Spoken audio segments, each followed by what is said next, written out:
Seorang wanita berumur 32 tahun, seorang ibu dengan putra berusia 2 tahun, ditemukan meninggal di dalam apartemennya sendiri di siang hari yang tampak tenang di distrik Nishi, kota Nagoya, Jepang. Dan siapa yang membunuhnya, tidak berhasil diidentifikasi oleh polisi. Suami wanita itu terus membayar sewa apartemen dari bulan ke bulan, tahun ke tahun, hingga menghabiskan uang sebanyak 22 juta yen, atau kurang lebih setara dengan 2,5 miliar rupiah.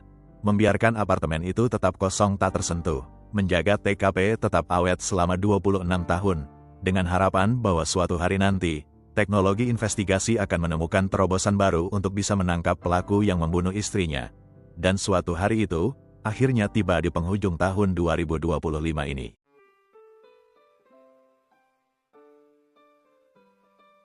Halo orang-orang baik, terima kasih sudah klik video ini dan selamat datang kembali di channel The Purbas. Saya harap, kalian sekeluarga senantiasa dalam kondisi sehat tak kurang satu apapun. Semoga rezeki kalian berlimpah, dan semoga segala urusan kalian berjalan lancar. Kalau ada di antara kalian yang saat ini sedang terbaring sakit, saya doakan semoga lekas sembuh agar bisa segera beraktivitas kembali. Di akhir dekade 90-an, distrik Nishi di kota Nagoya, prefektur Aichi, Jepang, adalah kawasan pemukiman yang tenang dan damai. Kebanyakan warganya adalah para pekerja kantoran, pasangan muda dan keluarga kecil yang sudah bertahun-tahun menetap di lingkungan tersebut, yang sudah settle dengan 1 atau 2 anak. Jalanan distrik Nishi sangat bersih, lalu lintasnya termasuk sepi, bangunan-bangunan apartemen terlihat sederhana, dan orang-orang distrik Nishi menjalani rutinitas harian mereka secara tertib tanpa tergesa-gesa. Sekali lagi, tidak ada yang mencolok dari distrik Nishi, hanya sebuah komunitas tempat tinggal yang tenang dan damai. Dan salah satu yang menjadi penduduk distrik Nishi adalah keluarga kecil Takaba. Namiko Takaba adalah ibu rumah tangga full-time yang dikenal sebagai wanita yang lembut dan cekatan. Dia sebelumnya adalah pekerja kantoran, namun Namiko memutuskan untuk istirahat panjang saat dia melahirkan putranya di tahun 1997. Namiko berniat akan kembali bekerja, setidaknya ketika Kohei putranya sudah masuk sekolah dasar. Sehari-hari, Namiko menjalani rutinitas layaknya seorang ibu rumah tangga yang teratur. Namun, walaupun distrik Nishi dikategorikan aman, Namiko selalu menjaga kewaspadaannya. Misalnya, ketika ada tamu yang datang, dia akan mengintip dulu melalui jendela. Dan kalau dia tidak mengenal si tamu, maka Namiko tidak akan membukakan pintu. Sebuah sikap yang menunjukkan bahwa wanita ini sangat berhati-hati terhadap orang tak dikenal. Suami Namiko yang bernama Satoru Takaba adalah karyawan bagian pemasaran di sebuah perusahaan pengembang properti lokal.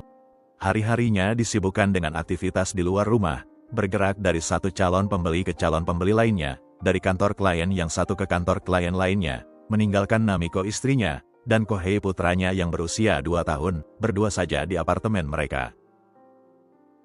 Kehidupan keluarga Takaba berjalan stabil tanpa ada insiden yang membuat tidak nyaman. Tidak ada konflik di dalam maupun di luar rumah, dan situasi finansial mereka juga sangat baik.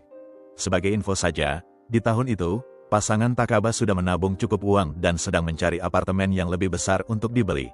Namiko juga sudah membeli sebuah mobil dan sedang belajar menyetir mobil. Rencananya nanti, Ibu Satoru akan ikut tinggal di apartemen baru mereka. Namiko sangat antusias dan sudah tidak sabar untuk bisa kembali bekerja, 2 atau 3 tahun lagi setelah Kohei putranya masuk sekolah dasar. Pagi hari di tanggal 13 November tahun 1999, setelah Satoru suaminya berangkat kerja, Namiko menjalani rutinitasnya seperti biasa. Beberapa tetangga melihat Namiko dan Kohei putranya keluar rumah untuk pergi ke dokter anak. Lalu menjelang tengah hari, wanita itu dan putranya kembali ke apartemen tempat tinggal mereka. Gedung apartemen itu tampak tenang, dengan beberapa anak tetangga yang terlihat bermain di koridor di depan pintu apartemen masing-masing. Semua normal-normal saja dan tidak ada satupun hal yang tak biasa. Sekitar jam 2 siang lewat 30 menit, pemilik gedung apartemen datang dengan membawa beberapa kotak kecil berisi buah-buahan untuk dibagikan kepada para penyewa. Satu persatu pintu apartemen didatangi, hingga dia tiba di depan unit apartemen 201. Si induk semang memencet bel sebanyak 2 kali namun tidak ada respons dari dalam. Dia menunggu dengan sabar sambil memanggil-manggil nama Namiko, tetap tidak ada sahutan dari arah dalam. Situasi ini dirasa cukup aneh, karena si induk semang tahu persis Namiko biasanya selalu berada di rumah pada jam-jam tersebut. Iseng-iseng dia meraih gagang pintu, dan malah mendapati bahwa pintu unit 201 ternyata tidak terkunci.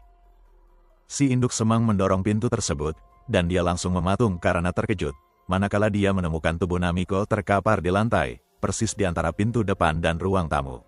Darah terlihat menggenang di sekitar tubuh Namiko, dan kacamata yang senantiasa menempel di wajah Namiko terlepas, seolah-olah dia terjatuh dan seketika tak sadarkan diri. Si induk semang melangkah mendekat dan mendapati ada memar di dahi Namiko, lalu di pergelangan tangannya, terlihat ada luka yang disebabkan oleh goresan benda tajam. Beberapa meter dari tubuh wanita 32 tahun itu, Kohei putranya duduk tenang di atas kursi kecil menatap layar televisi. Bocah ini sama sekali tidak terluka dan sepertinya tidak paham dengan situasi yang ada di ruangan itu. Tanpa membuang lebih banyak waktu, si induk semang langsung menghambur keluar, dan meminta bantuan salah satu tetangga untuk menelpon polisi.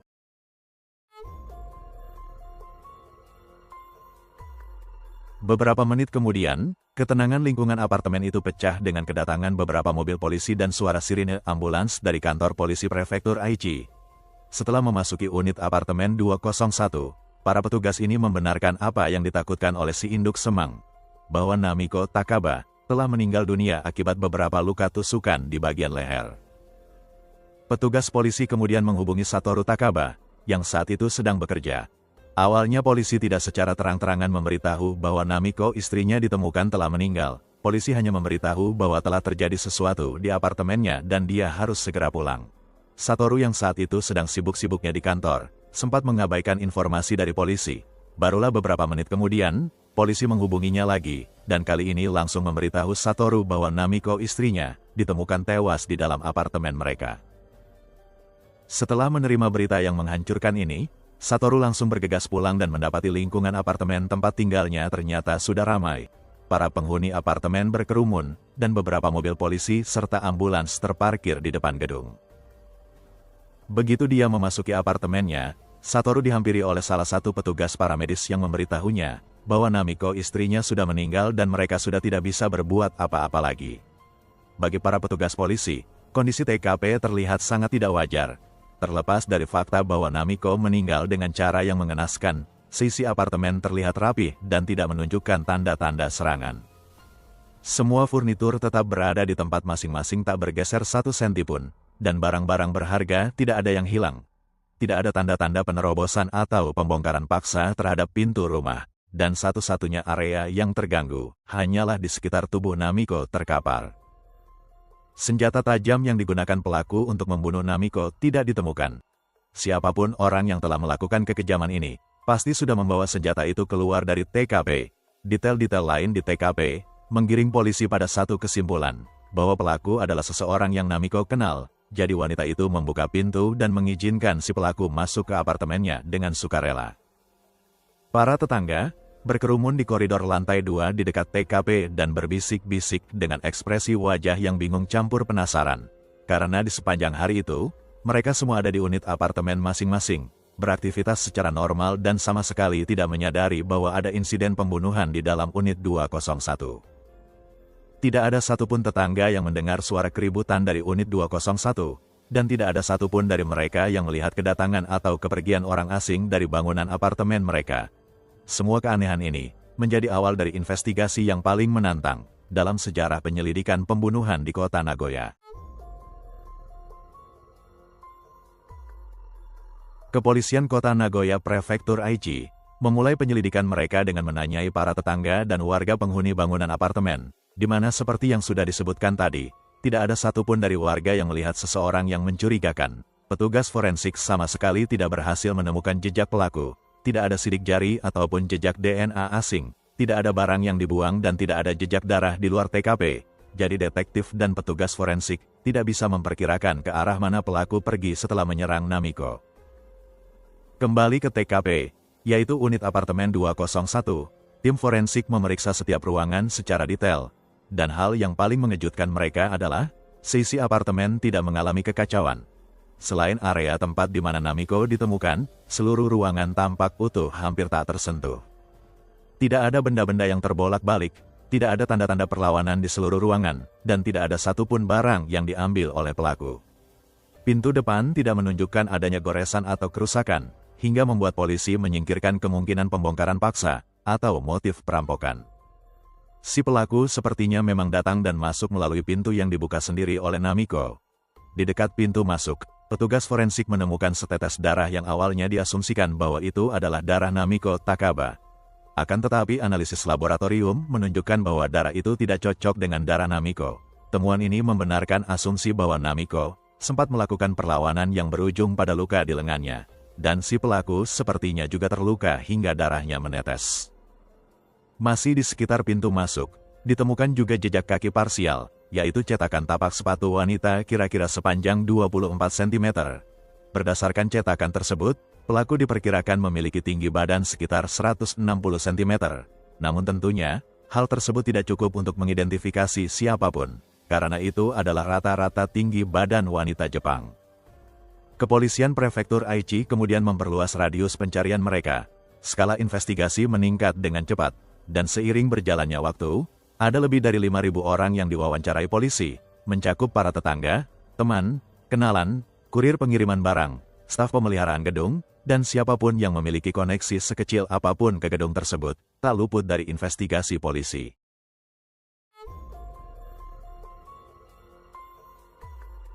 Kepolisian Prefektur Aichi tercatat telah menugaskan lebih dari 100.000 personel polisi, menjadikan investigasi kasus kematian Namiko Takaba sebagai investigasi kasus pembunuhan terbesar dalam sejarah negara Jepang. Namun meski demikian, petunjuk-petunjuk yang berhasil dikumpulkan ternyata sangat lemah dan penuh ketidakpastian. Tidak ada saksi mata, tidak ada darah atau DNA potensi tersangka yang bisa dicocokkan dengan sampel darah yang ditemukan di TKP. Pada masa itu, Jepang belum memiliki database DNA nasional. Jadi sekali lagi, meskipun darah terduga pelaku ditemukan di TKP, polisi harus menemukan potensi tersangka terlebih dahulu untuk melakukan pencocokan. Seiring berjalannya waktu, hari berganti minggu, dan minggu berganti bulan, antusias wartawan meliput kasus ini mulai memudar, dan kepolisian Prefektur Aichi perlahan-lahan memasukkan kasus pembunuhan Namiko Takaba ke dalam kategori kasus dingin. Namun ternyata, ada satu orang yang memilih untuk tidak menyerah. Dia adalah Satoru Takaba, suami Namiko. Satoru membuat keputusan yang tidak diprediksi oleh banyak orang, di mana dia terus menyewa unit apartemen 201 alias TKP tempat istrinya dibunuh. Satoru memutuskan untuk mengawetkan TKP, menjaganya tetap persis seperti saat kejahatan itu terjadi. Dia terus membayar biaya sewa kepada induk semang, tidak mengizinkan dilakukan pembersihan dan renovasi terhadap TKP pembunuhan istrinya. Bahkan tak satu pun barang atau perabotan yang dia geser 1 senti pun. Satoru terus membayar sewa unit 201, bulan demi bulan, tahun demi tahun, karena dia yakin, suatu saat nanti akan ada kemajuan di bidang ilmu forensik, yang mungkin akan mengungkap bukti baru hingga berhasil menangkap pembunuh istrinya. Perjuangan Satoru Takaba ternyata tidak sebatas menjaga dan mempertahankan TKP pembunuhan istrinya. Seiring berjalannya waktu, Satoru menjadi salah satu dari banyak suara yang menuntut reformasi hukum di Jepang, khususnya penghapusan undang-undang batasan waktu untuk kasus pembunuhan. Pada saat Namiko dibunuh, undang-undang Jepang mengharuskan jaksa untuk mengajukan tuntutan dengan batas waktu maksimal 15 tahun. Melalui petisi dan pernyataan publik serta kolaborasi dengan pihak lain yang terdampak aturan hukum itu, Satoru bergabung dalam sebuah gerakan nasional, yang salah satu misinya adalah mendorong pemerintah untuk menghapus undang-undang pembatasan proses hukum untuk kejahatan serius, termasuk kejahatan pembunuhan. Satoru memperjuangkan perubahan undang-undang ini, dengan tujuan agar kasus Namiko tidak akan pernah kadaluarsa, dan untuk memastikan setiap bukti serta petunjuk sekecil apapun di masa depan, tetap bisa digunakan untuk mendapatkan keadilan bagi Namiko. Selama lebih dari 2 dekade, unit apartemen 201 tetap dijaga dan menjadi saksi bisu, bahwa pada tahun 99, Namiko Takaba dibunuh di sana dan belum mendapatkan keadilan. Sementara kasusnya dianggap dingin, Satoru tetap menjaga TKP, jengkal demi jengkal tak terganggu, semata-mata untuk memastikan suatu hari nanti, sepotong bukti kecil mungkin akan mengarah pada terobosan baru, hingga akhirnya berbuah penangkapan pelaku. Mendekati peringatan 26 tahun kematian Namiko Takaba, pada bulan Agustus tahun 2025, Kepolisian Prefektur Aichi membuka lagi kasus-kasus dingin di masa lalu, salah satunya adalah kasus pembunuhan Namiko. Di masa sekarang, Jepang telah mencapai perkembangan yang sangat pesat dalam teknologi forensik, di mana setiap jejak biologis atau DNA yang samar bisa ditingkatkan menjadi petunjuk yang kuat. Dalam kasus Namiko, polisi sejatinya sudah menemukan jejak darah terduga pelaku di balik pintu. Namun pada waktu itu, bukti ini tidak bermanfaat karena tidak ada darah atau DNA tersangka untuk dicocokkan. Setelah kasus Namiko dibuka kembali, Kepolisian Prefektur Aichi meninjau lagi setiap orang yang dulu pernah diselidiki dalam investigasi kasus ini. Bahkan mereka memperluas radius investigasi dengan memeriksa orang-orang yang dulu belum sempat diselidiki. Dalam proses ini, setiap orang yang diperiksa memberikan keterangan dan secara sukarela bersedia memberikan sampel DNA mereka. Kecuali satu orang, yaitu seorang wanita berusia 69 tahun yang bernama Kumiko Yasufuku. Wanita ini berumur 43 tahun saat kejadian pembunuhan Namiko di tahun 1999, dan Kumiko adalah teman SMA Satoru, suami Namiko. Selain satu alma mater, Satoru dan Kumiko juga bergabung di klub tenis di sekolah mereka dulu. Bisa dikatakan bahwa mereka cukup akrab, tapi hanya sebatas teman sekolah. Kumiko adalah seorang janda dengan satu anak yang tinggal di sebuah gedung apartemen tak jauh dari tempat tinggal keluarga Takaba. Kembali ke tahun 99, wanita ini sama sekali tidak pernah dianggap sebagai terduga pelaku potensial, karena memang sejak mereka tamat sekolah, antara Kumiko dan Satoru tidak ada interaksi sama sekali, tidak ada konflik apalagi motif. Tidak ada juga alasan bagi Kumiko untuk datang ke gedung apartemen TKP, dan tidak ada saksi mata yang melihat wanita itu datang ke gedung apartemen TKP saat pembunuhan Namiko terjadi. Namun ketika kasus pembunuhan Namiko dibuka kembali pada bulan Agustus tahun 2025, para detektif mulai mencurigai wanita ini.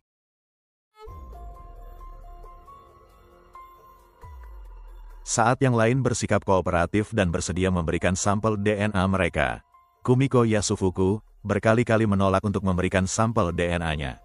Selama menjalani interogasi, Kumiko secara terbuka menjelaskan hubungannya dengan Satoru, yang tak lebih dari teman di masa SMA dulu.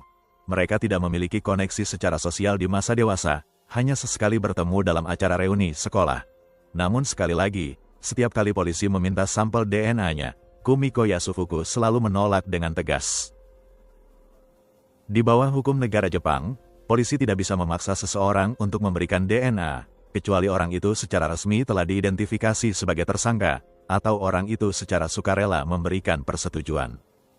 Polisi juga tidak diperbolehkan mengambil DNA seseorang secara diam-diam, misalnya menggunakan cangkir, puntung rokok, rambut, atau barang-barang pribadi milik seseorang, seperti metode yang umum dilakukan oleh polisi di negara-negara barat misalnya Amerika Serikat. Surat perintah pengambilan DNA di negara Jepang juga wajib menyertakan bukti konkret yang menghubungkan orang tersebut dengan sebuah kasus kejahatan, dan karena masalah inilah, banyak tindak kejahatan seperti kasus Namiko, yang menjadi dingin hingga bertahun-tahun bahkan berpuluh tahun kemudian.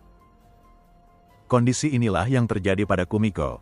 Tidak ada petunjuk atau bukti kuat yang mengaitkannya dengan pembunuhan Namiko Takaba. Dan tidak ada saksi yang melihat Kumiko berada di TKP saat kejahatan itu terjadi. Walaupun sikapnya mencurigakan, polisi sama sekali tidak memiliki dasar hukum untuk memaksa Kumiko memberikan sampel DNA-nya. Sekali lagi, investigasi kasus ini perlahan-lahan menjadi dingin kembali. Namun tiba-tiba di bulan Oktober tahun 2025 yang lalu, situasinya berubah secara drastis. Pada tanggal 30 Oktober tahun 2025, Kumiko Yasufuku tiba-tiba mendatangi kantor polisi dan berkata bahwa dia setuju untuk memberikan sampel DNA miliknya. Kemudian tanpa perlu menunggu hasil tes DNA keluar, Kumiko menyerahkan diri dan membuat pengakuan yang mengejutkan, bahwa memang dialah yang membunuh Namiko Takaba di tahun 99. Di ruang interogasi, Kumiko Yasufuku menceritakan latar belakang kejahatannya sebagai berikut. Pertama-tama, Kumiko berkata bahwa hidupnya tidak tenang karena menanggung perasaan bersalah yang dia simpan selama hampir 26 tahun. Menurut Kumiko, dia memang menyukai Satoru saat mereka masih sekolah dulu, namun bukan rasa suka itu yang menjadi motif kejahatannya. Setelah mereka lulus sekolah, Kumiko dan Satoru menjalani kehidupan masing-masing dan nyaris tidak pernah bertemu lagi. Kumiko lalu menikah dan melahirkan seorang putra, namun tak lama kemudian, suaminya meninggal dunia karena kecelakaan mobil. Sebuah insiden yang memaksa Kumiko menjadi orang tua tunggal, yang harus merawat putranya sendirian, sekaligus juga harus bekerja untuk mencari nafkah. Awalnya, Kumiko tidak tahu apa-apa terkait kehidupan Satoru. Begitupun saat sekolah mereka mengadakan reuni, Kumiko tidak pernah bertatap muka secara langsung dengan Satoru, apalagi mengobrol atau menyambung kembali komunikasi mereka. Barulah pada bulan Juni tahun 1999, atau kira-kira 5 bulan sebelum pembunuhan Namiko, mereka bertemu lagi dalam sebuah reuni. Namun kali ini reuninya lebih kecil, hanya sebatas teman-teman SMA anggota klub tenis. Di dalam reuni itu, Kumiko baru tahu bahwa Satoru pernah menikah dan bercerai karena tidak mendapatkan keturunan. Satoru lalu menikah lagi untuk kedua kalinya dan memiliki seorang anak laki-laki.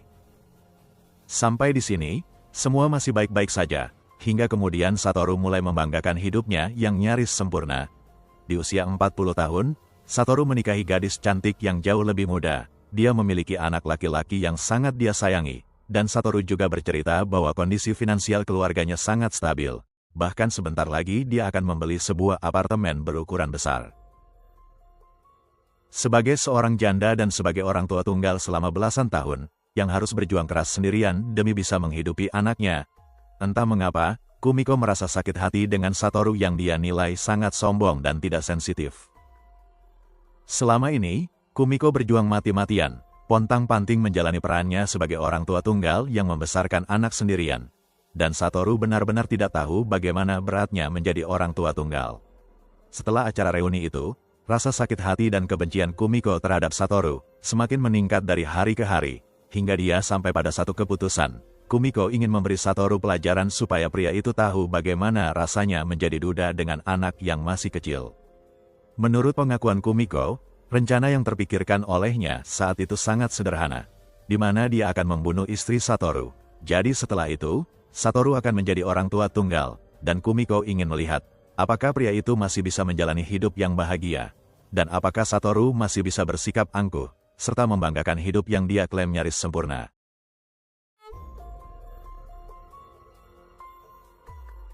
Pada siang hari di tanggal 13 November tahun 1999, Kumiko mendatangi gedung apartemen tempat tinggal Satoru, dan memencet bel di depan unit 201.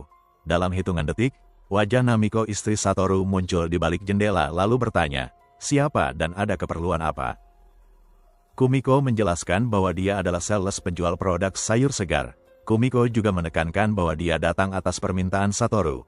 Menurut Kumiko, setelah mereka bertemu di reuni anggota klub tenis SMA, dia dan Satoru beberapa kali berkomunikasi, dan pria itu memintanya datang ke apartemen mereka.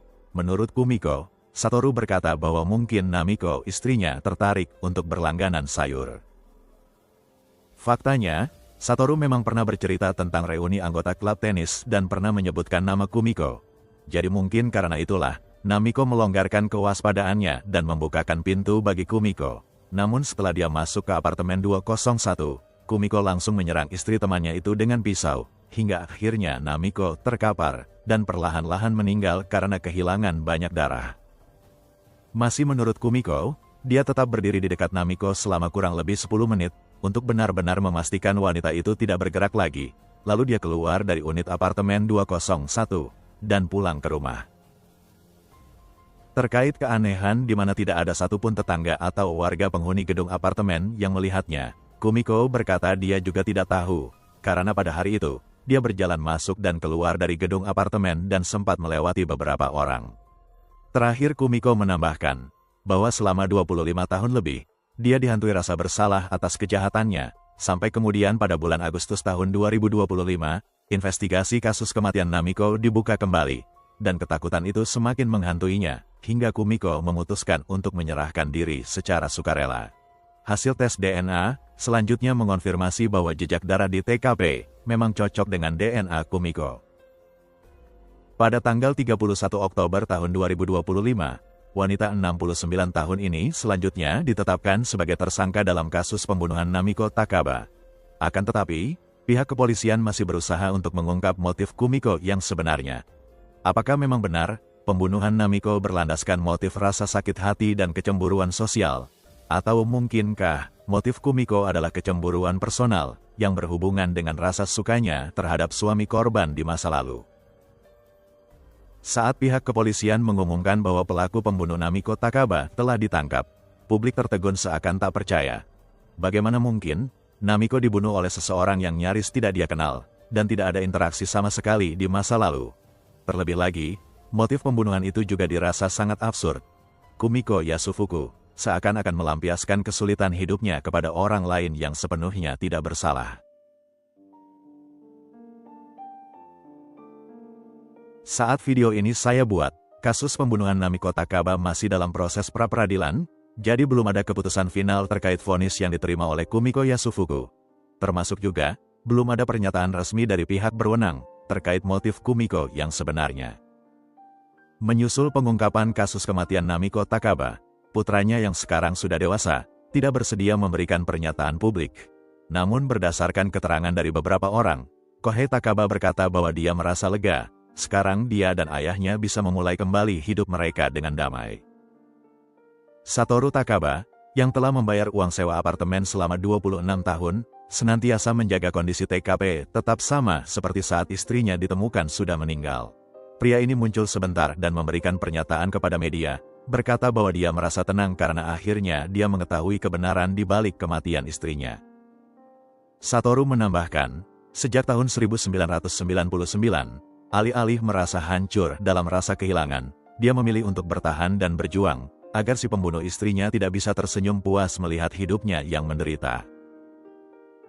26 tahun bukanlah waktu yang singkat. 26 tahun artinya Satoru sudah melewati lebih dari 9.400 hari dalam ketidakpastian.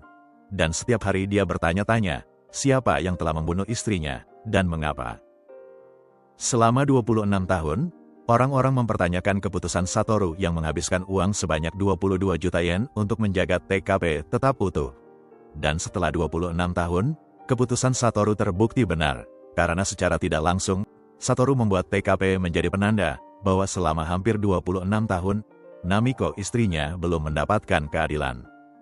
Dan itulah tadi kisah nyata kasus kriminal kita untuk hari ini. Semoga ada pelajaran berharga yang bisa kita petik dari tragedi yang menimpa Namiko Takaba. Terima kasih sudah menonton video ini hingga selesai. Jaga kesehatan selalu, dan sampai jumpa lagi di kisah nyata kasus kriminal berikutnya, dari channel The Purbas.